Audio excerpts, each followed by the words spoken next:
যতজন হারাম কামাই করে কার জন্য করে? ছেলে সন্তানের জন্য করে। নিজের জন্য হারাম কামাই কেউ করে না ভাই। নিজের এক পেট পালতে কয় টাকা লাগে? যদি ছেলে মেয়ে স্ত্রী কারো না থাকতো তো দেখতেন 2 নম্বরই করতো না। কার জন্য করবে? সব কার জন্য করে? সাধারণত যত 2 নম্বর কামাইকারী লোক আছে, যত হারাম উপার্জনকারী আছে, তারা সবাই এই উপার্জনগুলো করে মূলত ছেলে মেয়েদের জন্য, তাদের আখের গোছানোর জন্য। কিন্তু অবাক করা বিষয় কি জানেন?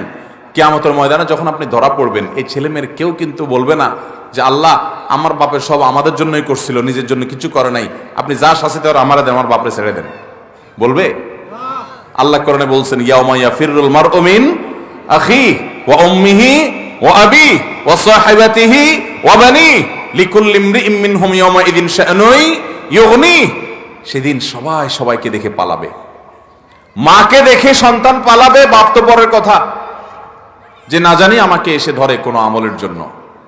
বাবারা, কার জন্য 2 নম্বর উপার্জন করছেন? এই জন্য আমার যুবক ভাইয়েরা প্রতিজ্ঞা করেন, সরকারি চাকরি পান আর বেসরকারি, ব্যবসা করেন আর বিদেশ যান, যেভাবে উপার্জন করেন না কেন, জীবনে কখনো হারাম উপার্জন করব না।